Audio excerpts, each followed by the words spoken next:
আলোচনায় চলে আসি। আমরা আলোচনা বলছিলাম যে রাসূল সাল্লাল্লাহু আলাইহি সাল্লামের সুন্নতের ব্যাপারে। রাসূল সাল্লাল্লাহু আলাইহি ওয়াসাল্লাম বলছেন, ইন্নী ক্বাদ তারাকতু ফীকুম মা ইন ইসতাতা'তুম বিহি ফালান তাদিল্লু আবাদান কিতাবাল্লাহি ওয়া সুন্নাতি নাবিয়্যা। নিশ্চয়ই আমি তোমাদের মাঝে এমন দুটো জিনিস ছেড়ে যাচ্ছি যা আঁকড়ে ধরলে তোমরা কখনো পথভ্রষ্ট হবে না। একটা হচ্ছে আল্লাহর কিতাব আর একটা হচ্ছে নবীর সুন্নাহ।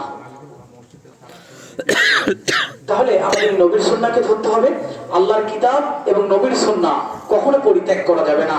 যদি আপনি আমি এটাকে ছেড়ে দেই তাহলে আপনার আমার সমাজে অধঃপতন, আপনার আমার পদস্খলন খুব দ্রুতই হয়ে যাবে। কেননা তখন আপনি আমি শরীয়ত বুঝবো না। যখন কোরআন হাদিস এবং এই জ্ঞানটা আমাদের কাছে থাকবে তখন আমরা এটার বিরুদ্ধে আর চলবো না, এটার পথেই থাকবো। এই দ্বারা আপনার আমার সৎ কাজ হবে। এছাড়াও আরেকটা বড় দিক হচ্ছে যে আমরা জামাতবদ্ধ জীবন যাপন করি না। জামাতবদ্ধ মানে কি? যে আমরা জামাত থেকে বিচ্ছিন্ন। জামাত থেকে বিচ্ছিন্ন। জামাতের ব্যাপারে রাসূল সাল্লাল্লাহু আলাইহি সাল্লাম বলছেন, ইয়াদুল্লাহি মাআল জামাআ, জামাতের উপর আল্লাহর হাত রয়েছে। এছাড়াও রাসূল সাল্লাল্লাহু আলাইহি সাল্লাম বলছেন যে ছাগল বুঝেন, ছাগলের একটা পাল আছে, সেই পাল থেকে একটা বাচ্চা আলাদা হয়ে গেছে। তখন নেকড়ে বাঘ সারাদিন কি করে থাকে? ওত পেতে থাকে কিভাবে শিকার করবে, কিভাবে কি করবে, শিকার করবে। যখন ওই ছাগল ছানাটা কোনোভাবেই একটু পিছিয়ে চলে আসে তখন নেকড়ে বাঘ তার উপর কি করে? হামলা করে। ঠিক এই কথাটাই রাসূল সাল্লাল্লাহু আলাইহি সাল্লাম বলছেন হাদিসে যে ছাগল পাল থেকে নেকড়ে বাঘ কেবল বিচ্ছিন্নটাকেই, অর্থাৎ যেটা ছাড়া পড়ে গেছে, পিছিয়ে পড়ে গেছে, তাকেই টার্গেট করে। সুতরাং আজকে আমাদের অধঃপতনের আরেকটা বড় কারণ হচ্ছে আমরা জামাতবদ্ধ হয়ে কোথাও যুক্ত হয়ে থাকাকে পছন্দ করি না। আজকে আমাদের যুব সমাজ এই জায়গায় বিচ্ছিন্ন।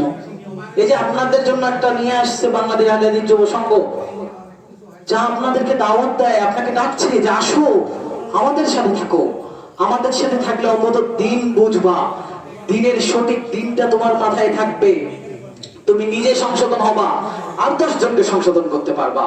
এই দাওয়াতটা নিয়ে আসছে এবং নির্ভেজাল তাওহীদের দাওয়াত নিয়ে আসছে, যেখানে কোনো কি থাকবে না, কোন মানুষের নামে, প্রগতির নামে, কোন মাযহাবের নামে সংকীর্ণতা থাকবে না।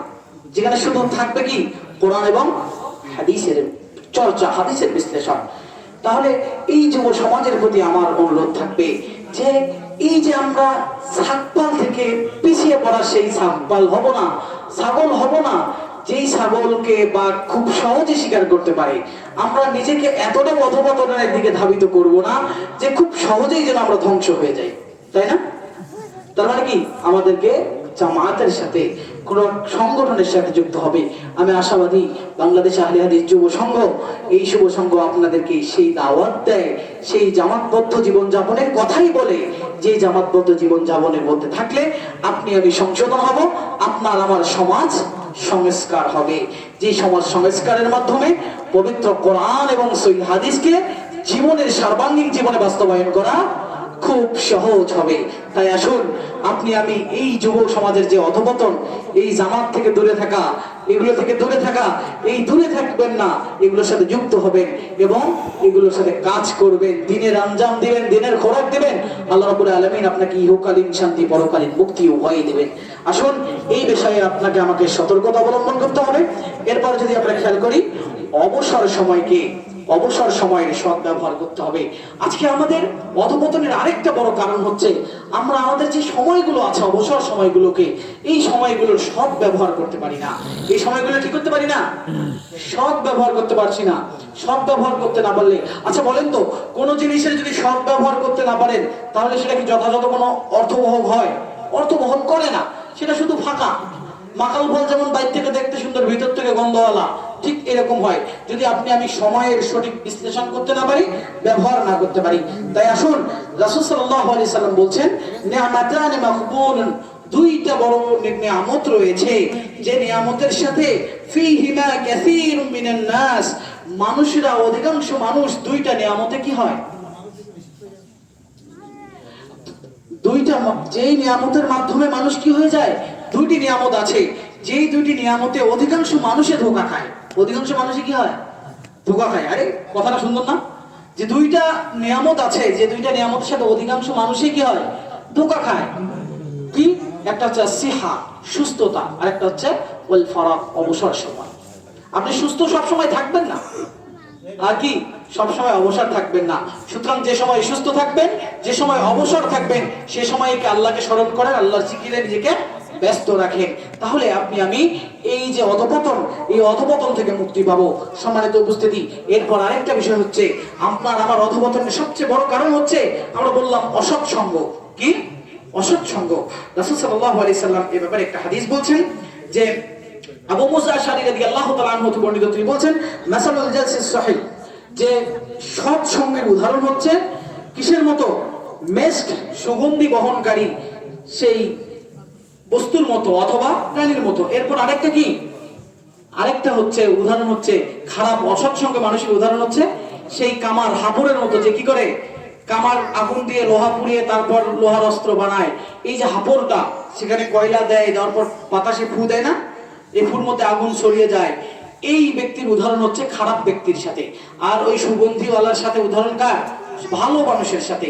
অর্থাৎ তুমি যদি সুগন্ধওয়ালা মানুষের সাথে থাকো, তুমি সেটা কিনো আর না কিনো, তোমার কাছে কিছুটা সুগন্ধি থাকবে আর তুমি সেখান থেকে সুগন্ধি পাবে।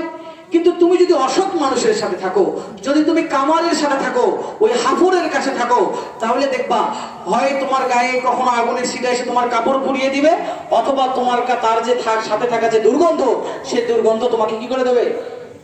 বেহাল অবস্থায় তৈরি করে দেবে। তাহলে ভালো খারাপ উদাহরণ মধ্যে বুঝলাম যে ভালো উদাহরণ হচ্ছে যারা সৎ কাজ করবে, তারা কি আতর বিক্রেতা বা আতর যারা বহন করে তাদের মতো, তার সাথে থাকলেই সে আতরের সুগন্ধি পাবে। অর্থাৎ আপনি যদি ভালো মানুষের সাথে থাকেন তাহলে ভালো ফল পাবেন, আর খারাপ মানুষের সাথে থাকলে খারাপ হবে। যেমন বাংলায় একটা প্রবাদ আছে, সৎ সঙ্গে স্বর্গবাস, অসৎ সঙ্গে সর্বনাশ। যদি সতের সাথে থাকেন তাহলে সৎ হবেন, অসতের সাথে থাকলে অসৎ হবেন। তাই আসুন আমরা সতের দিকে থাকবো, তাহলে আপনার আমার এই যুব সমাজ অধপতন হবে না। সবচেয়ে বড় যে কারণ হচ্ছে আমরা গণমাধ্যম ও ইন্টারনেটের প্রতি আসক্তি। আজকের যুব সমাজ এই জিনিসটা হচ্ছে আমাদেরকে খেয়ে ফেলেছে। আমরা বলছি যে আমরা বিংশ শতাব্দীর খুব ভালো জেনারেশন, আমরা জেনজি মানে কি? আমরা আধুনিক যুগের জেনারেশন, আমরা সবকিছুই বুঝি, আমাদের সবকিছু পুরো বিশ্ব হাতের মুঠো, এরকম বলে আমরা করছি। কিন্তু আমাদের অধপতনের জায়গা হচ্ছে এই জায়গায়। আমরা সেখানে কি করি? এই ইন্টারনেটকে ব্যবহার করে আমরা অশ্লীল জিনিস দেখি, গান বাজনা দেখি, ভিডিও দেখি, যেগুলো দেখে আপনার আমার কানের এবং আপনার আমার অন্তরের উভয়ের মধ্যে কি হয়ে যায়? একটা আলোড়ন সৃষ্টি হয় এবং সেটাকে প্রভাবিত করে মনকে, এবং কি করে চোখ কানকে প্রভাবিত করে। কিছু সময় যখনই ফাঁকা থাকবে তখন মনে হবে আরে না অমুক সিনেমাটা একটু দেখে আসি। ইন্টারনেট এবং গণমাধ্যম এটা সব যেমন সুফল আছে তেমন কুফলও আছে।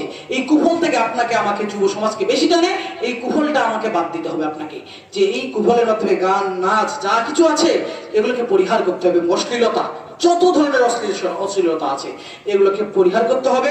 পাশাপাশি এইটাকে ভালো কাজে ব্যয় করতে হবে, যেমন কোরআন তেলাওয়াত শোনার কাজে, আলোচনা শোনার কাজে, বিভিন্ন সেমিনার, বিভিন্ন পড়াশোনার কাজে, বিভিন্ন ওয়েবসাইট ব্যবহার করে আপনি পড়াশোনার জ্ঞান অর্জন করবেন, কিভাবে আপনি একটা গবেষণার মান দাঁড় করাবেন, কিভাবে একটা প্রশ্ন লিখলে আপনাকে সেখানে ভালো ভালো আপনি কোটেশন ব্যবহার করতে পারবেন, ভালো ভালো তথ্য লিখতে পারবেন আপনার প্রশ্নে, সেটার ক্ষেত্রে আপনি গণমাধ্যমকে ব্যবহার করবেন। তার মানে গণমাধ্যম ইন্টারনেটকে ব্যবহার করার ক্ষেত্রে অবশ্যই যুব সমাজকে সৎ ন্যায় নীতির আচরণ রাখতে হবে, তাহলে আপনি আমি এটাতে সুফল বয়ে আনবো। সর্বশেষ আমাদের যে কথা, স্থিরতা অবলম্বন করতে হবে, ধীর স্থিরতা। আজকে আমাদের সমাজের যুবকদের মধ্যে ধীর স্থিরতা নেই। কেউ যদি খালি মারে তো পুরো এলাকার লোকজনকে ডাক দিয়ে আসি তাকে মারার জন্য নিয়ে যায়, সে একটু ধৈর্য ধারণও করে না। আছে না এরকম? বিশেষ করে যে শহর অঞ্চলগুলোতে এই জিনিসটা আছে। আমাদের যুব সমাজগুলোকে এই ধীর স্থিরতা করতে হবে।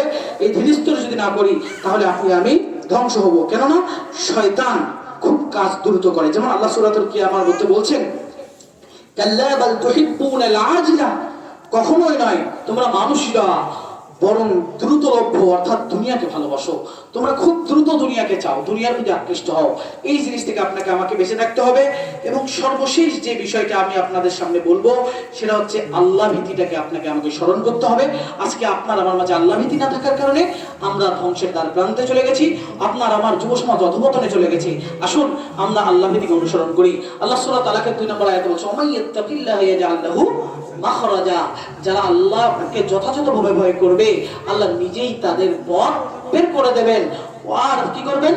এমন রিজিক দেবেন, বিনা হিসেবে রিজিক দেবেন, কখনো কল্পনাও করবে না।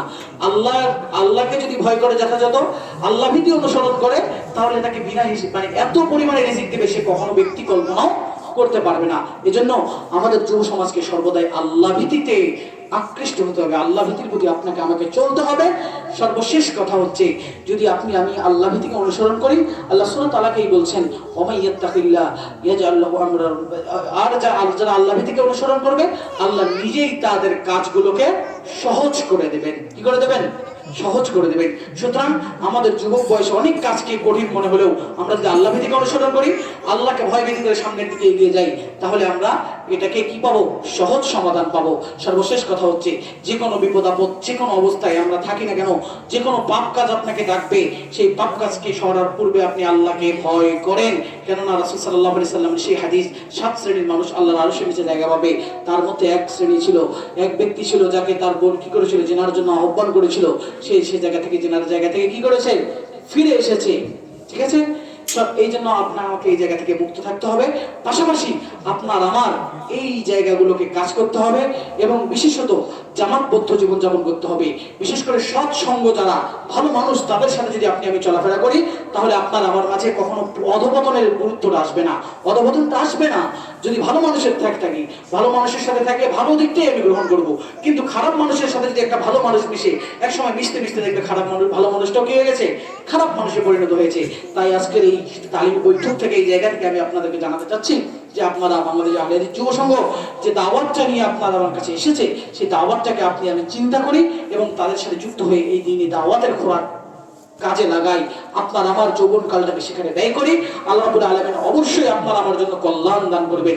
আল্লাহ রাব্বুল আলামিন আপনাকে আমাকে সঠিকটা বোঝার তাওয়াত দান করুক, তৌফিক দান করুক। এবং পাশাপাশি আমরা বলি, বাংলাদেশ আহলে হাদিস যুব সংঘের যে দাওয়াত, সেই দাওয়াতটা হচ্ছে পবিত্র কোরআন এবং সহিহ হাদিসের আলোকে আপনার আমার জীবন গড়ার যে দাওয়াত, এই দাওয়াতটা হচ্ছে আপনার আমার জীবনের পবিত্র কোরআন এবং সহিহ হাদিসের আলোকে গঠন করা। আসুন আমরা সেই দাওয়াতকে কাজে লাগাই, আমরা পবিত্র কোরআন এবং সহিহ হাদিসের আলোকে জীবন গড়ি। আল্লাহ রাব্বুল আলামিন যেন আমাদের সেই তৌফিক দান করে এবং আলোচনার মাঝে যেটুকু বুঝেছি এতটুকু আমল করার তৌফিক দান করে। কোথাও ভুল ত্রুটি অবশ্যই আমাকে ক্ষমা সুন্দর দৃষ্টিতে লাগাবেন এবং আমার জন্য দোয়া করবেন। আল্লাহ রাব্বুল আলামিন যেন আপনাকে আমাকে সবাইকে কবুল করে। আমিন। ওয়া আখির দাওয়ানা আলহামদুলিল্লাহি রাব্বিল আলামিন। ওয়া আসসালামু আলাইকুম ওয়া রাহমাতুল্লাহি ওয়া বারাকাতুহু।